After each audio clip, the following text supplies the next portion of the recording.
کیا آپ سوچ رہے ہیں کہ راتوں رات خام تیل کی قیمت کیسے گر گئی؟ اس کے پیچھے سازش ہے یا واقعی ڈیمانڈ کم ہو گئی؟ اس ویڈیو میں بتاؤں گا کہ معاملہ کیا ہے اور اس کا فائدہ کس کو ہونے والا ہے، لیکن اس سے پہلے مزید ایسی ویڈیوز کے لیے چینل کو سبسکرائب کیجیے۔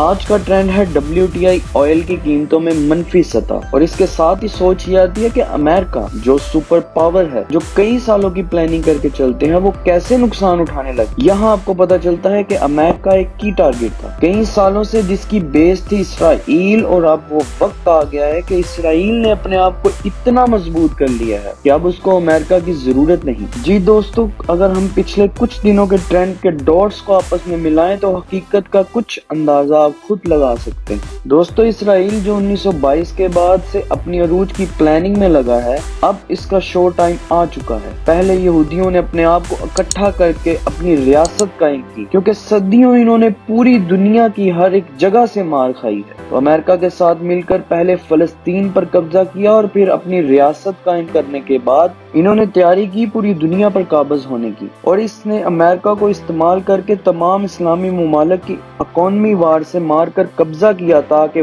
وقت آنے پر اپنی جگہ کلیم کر کے گریٹر اسرائیل کی بنیاد رکھی جائے۔ پھر انہوں نے امریکہ کو اتنی پاور دی کہ اس کو سپر پاور بنایا، اور ساتھ ہی ساتھ امریکہ میں اندرونی طور پر ہر جگہ اپنے لوگ لگائے، جن کا کام وقت آنے پر امریکہ کو اس کرسی سے اتار کر اسرائیل کو ان کی کرسی پر بٹھایا جائے۔ ساتھ ہی چائنا، جو کہ اتنا مضبوط ہو چکا تھا کہ سپر پاور کی کرسی کا حقدار بن چکا تھا، تو پوری پلاننگ کے تحت کرونا وائرس کی وبا سے چائنا کو ہلا کر رکھ دیا۔ ناظرین، پوری دنیا کو وبا سے ڈرانے کے بعد، اور اگر آپ دیکھیں تو یہ وائرس صرف ترقی یافتہ ممالک پر ٹارگٹ کیا گیا ہے، اور اس دوران اگر آپ سوچیں تو اگر ان کو پاکستان جیسی ترقی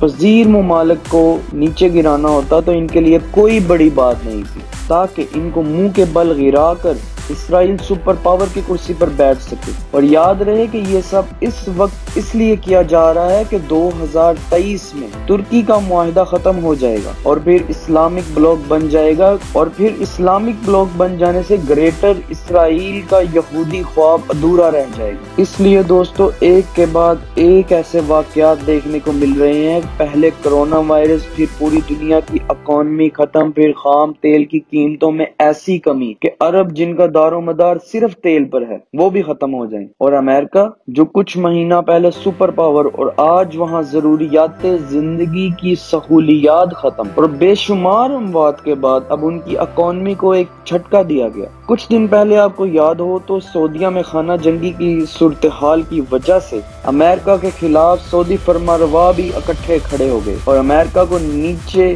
لے جانے میں ہر کوشش کی۔ دوستو، آپ مسلمانوں کی حالت بھی اس وقت دیکھ لیں تو یہ بھی شیطان کے پیروکار بن چکے ہیں، اور ایمان کا جذبہ، جس کو یہودی اور عیسائی کوئی جادو سمجھتے تھے، پہلے پلاننگ کے تحت ختم کیا اور ڈر پیدا کیا تاکہ یہ ہمارے سامنے سر نہ اٹھا سکیں۔ بے شک یہ سب انسانی پلاننگ اس پاک ذات کی پلاننگ کے آگے کچھ بھی نہیں ہے، اور ہوگا وہی جو ہمارا رب چاہے گا، اور نبی پاک صلی اللہ علیہ وآلہ وسلم نے قیامت کی جو پیشین گوئی کی ہے، ہوگا وہی۔ اس سب میں ہمارا کردار ایک مسلمان کا جو ہونا چاہیے تھا، وہ یہ نہیں ہے کہ ہم ہاتھ پر ہاتھ رکھ کر بیٹھے رہیں اور یہ کہتے رہیں کہ یہ ہمارا کچھ نہیں کر پائیں گے، اللہ ہمیں بچائے گا۔ ناظرین، بے شک اللہ مسلمانوں کو ہر آفت سے بچاتا ہے، لیکن یہ دیکھا جائے کہ کیا ہم وہ مسلمان بھی ہیں یا نہیں۔ کوئی ایسا عیب ہم میں باقی نہیں رہا جو پہلی قوموں میں تھا، اور جن کی سزا کے طور پر ان قوموں کا نام و نشان مٹا دیا گیا، اور اگر ہم ابھی تک بچے ہوئے ہیں تو وہ صرف وہ بخشش ہے جو ہمارے نبی صلی اللہ علیہ وآلہ وسلم نے ہمارے اللہ سے مانگی،